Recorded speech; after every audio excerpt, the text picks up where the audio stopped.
People who understand the industry understand what the dynamics are that are going on right now. Our charge is to make sure that people who are considering public policy or health policy that are going to impact your companies moving forward have a much better understanding moving forward, and I'll come back to that in a minute. Obviously, you heard in the video from President Trump. A year ago, he was saying the industry was getting away with murder. Anybody in that video clip hear him distinguish the generics versus the brands? Because I didn't do it. I didn't hear it. So from that perspective, we need to be very, very mindful that there's still not a full appreciation for how fundamentally different the markets work between the brand and the generic space.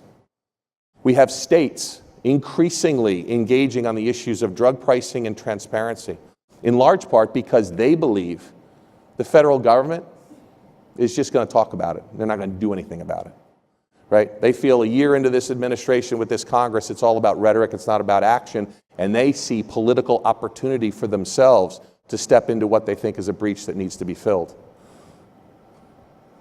And go back to the resource issue.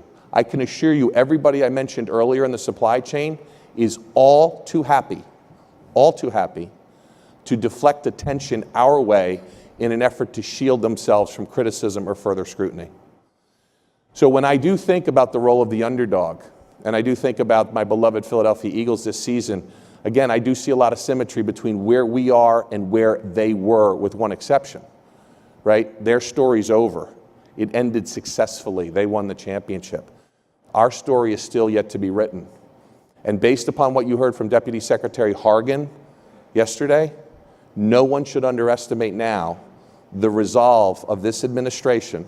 You heard it 2 weeks ago tonight from the President in the well of the House during the State of the Union address, that he is committed to addressing drug costs, just like he was committed to tax reform.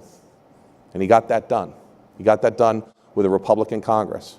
So I don't think anybody should underestimate both the potential upside opportunities, if people truly believe in market-based competition, which is our value proposition, and the risks that we face throughout the course of this year. And if we want to win, and I can tell you everybody at AAM is committed to winning, then my ask and my challenge to all of you is this. Historically, we have, as we know recently, this market share of close to 90% of all prescriptions in the country for a quarter of the cost.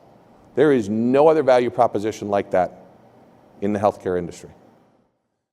In the public policy debate and the advocacy debate, if you just look at us versus Branded Pharma, those numbers are pretty well flipped in terms of mind share. I'll cede them 80 to 90% of the mind share historically, and they use it and they leverage it very effectively for their means. In the last week, people read about the budget agreement that was reached to keep the government open. There were 3 things that happened in the last week. 3 policies that the branded industry was pushing, either individual companies or through their respective trade associations, that had they moved forward, would have made it more difficult for generics and or biosimilars to get to market and then be successful and be able to sustain in the market.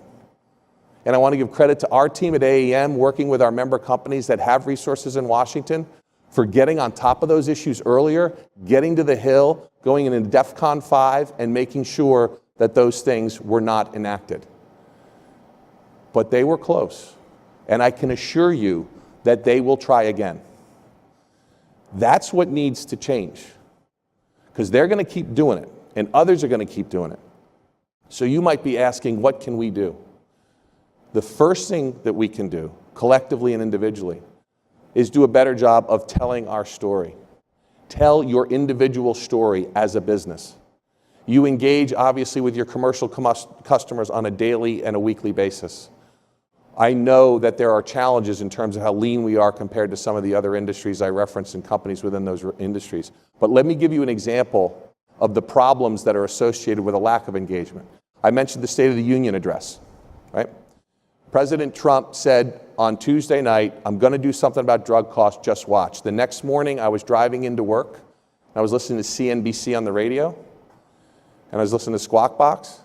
And the next morning, less than 12 hours later, one of the CEOs of one of the largest branded firms was already on the air talking about the value proposition of the brands and deflecting attention towards the payers, the insurers, the PBMs, and the hospitals as being the real reason for the spike in drug costs, right? actually talking up the value, believe it or not, of generics, which is ironic because it's the same company that was up on the Hill trying to keep the CREATES Act from passing last week, right? So again, public messaging not aligning with their advocacy position, but that's nothing that's new over there. But one of the things we need to do is, I don't want anyone but the leaders of this industry to be controlling the narrative of this industry, because when we don't do it, whether it's subconscious or otherwise, we're ceding the authority to other people to define the space for us. And I got to tell you, I'm not comfortable doing that.